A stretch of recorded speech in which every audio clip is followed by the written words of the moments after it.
Alright, what is up, everybody? We are back with another edition of Everyday Hoops. Hope you guys are having a good one. Today, I'm going to be recapping the first couple Game 3s of the NBA playoffs so far here in today's video.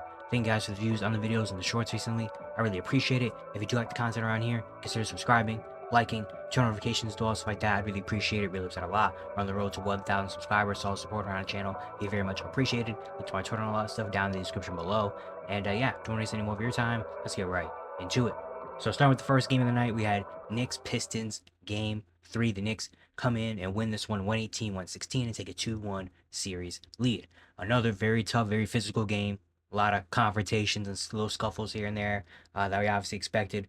This is really like an early 2000s basketball type of series. A lot of physicality, a lot of just roughness and toughness and all this stuff going on. But the Knicks end up getting the win. And after game 2, I said I think a big part of this was going to have to be Karl-Anthony Towns being aggressive early, and the Knicks putting Karl-Anthony Towns in a position to be aggressive and better. I mean, he only scored 10 points. He didn't score in the second half of game 2, only took 3 shots. From the get-go here, they made him, they put the ball in his hands. He was hitting threes, he was getting to the rim, getting to the free throw line, and that really opened up everything from there. The Knicks ended up getting this win.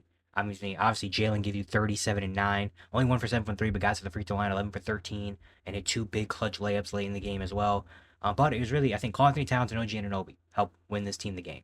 Karl-Anthony Towns gave you 31 and 8, shooting 50% from 3, 10 for 18 from the field, and just his aggressiveness. He had also a very clutch fadeaway jumper late in the fourth quarter as well. That was big, and just him being able to get it going offensively. I said it in game 2. Game 2 offense was, I didn't like it for the Knicks. It was really just give Jalen Brunson the ball and let everything he does everything.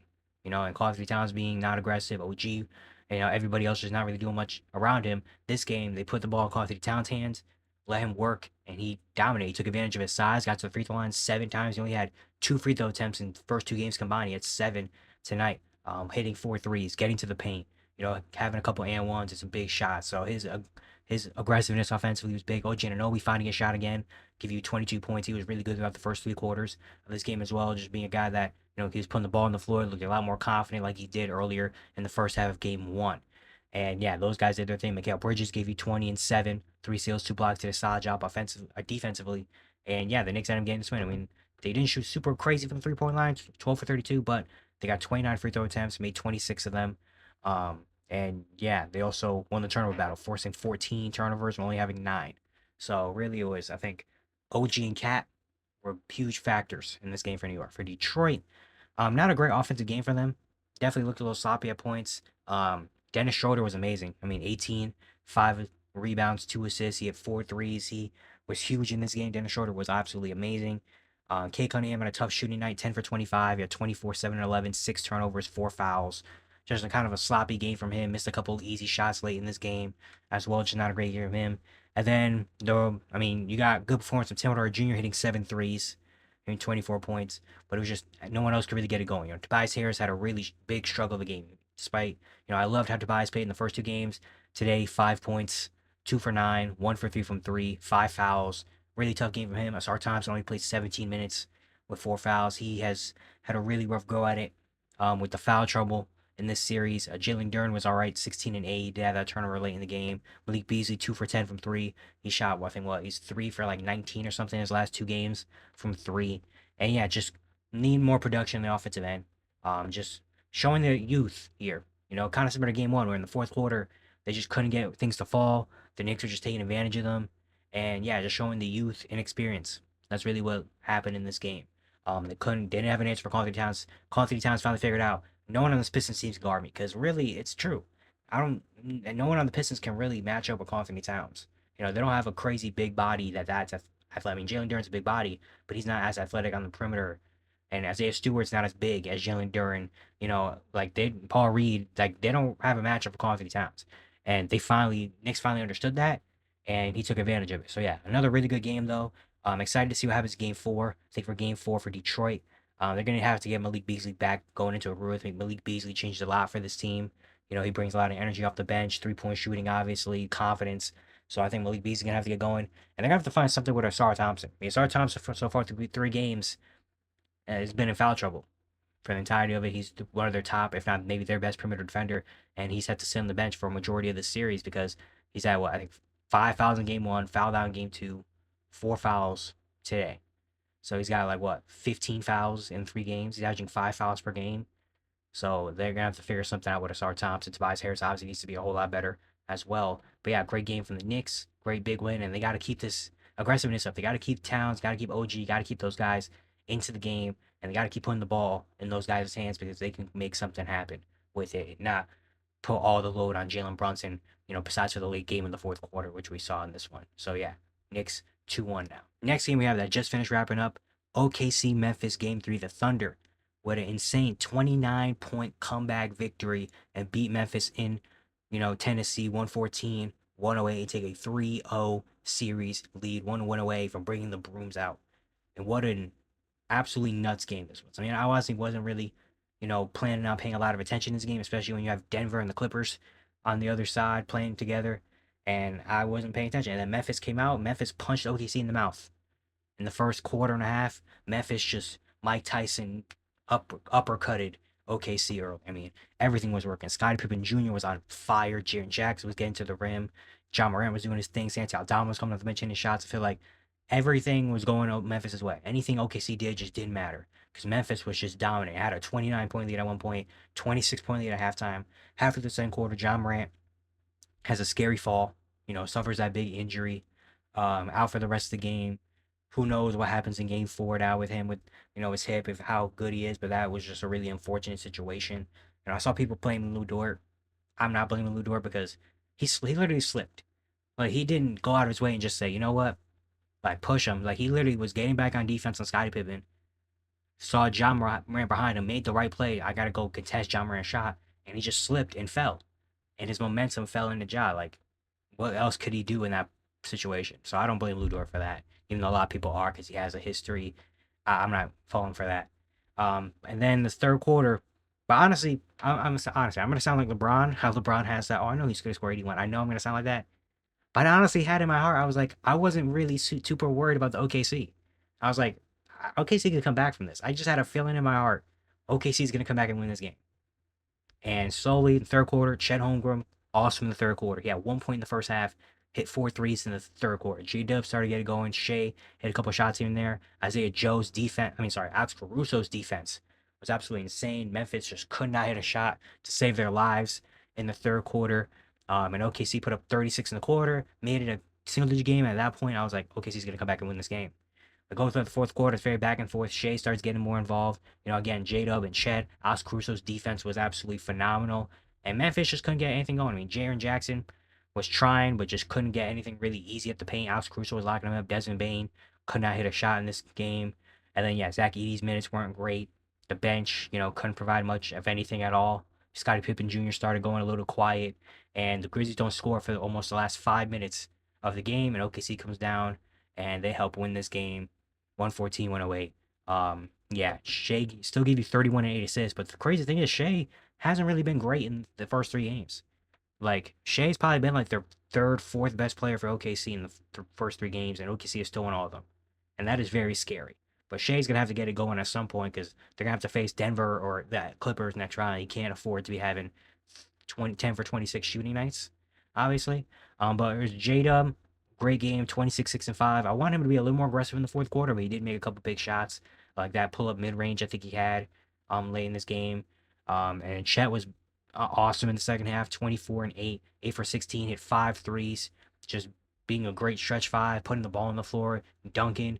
Like he was just amazing there. And then Alex Caruso, man. Alex Caruso was phenomenal. I mean, he only had the stat line is 10.6 rebounds, 3 assists, 4 steals, a block, 4 for 7.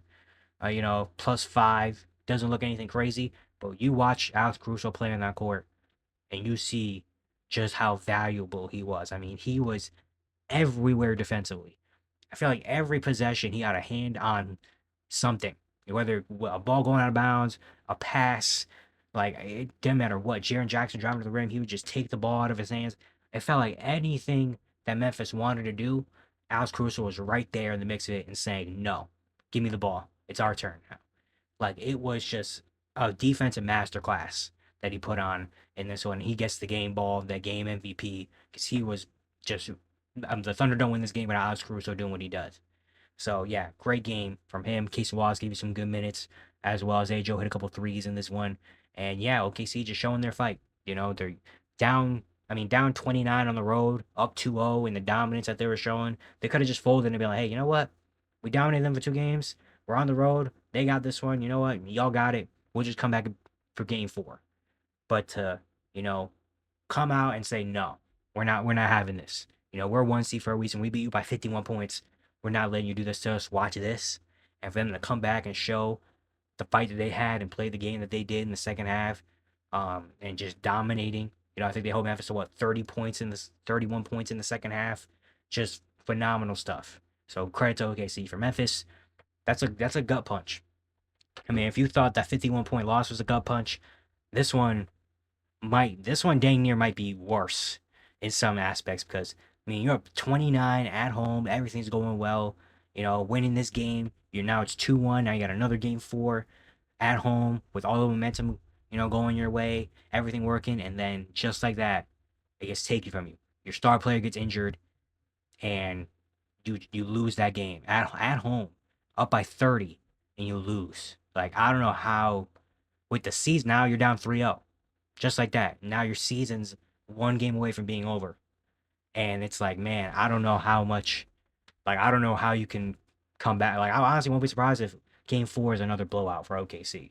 Because I don't know if you're Memphis, how you can even have the fight or the energy to come out in game 4 and play and try to win. Because after 51-point loss in game 1, dominated game 2, up 30 points at one point in game 3, and you end up losing on your home court.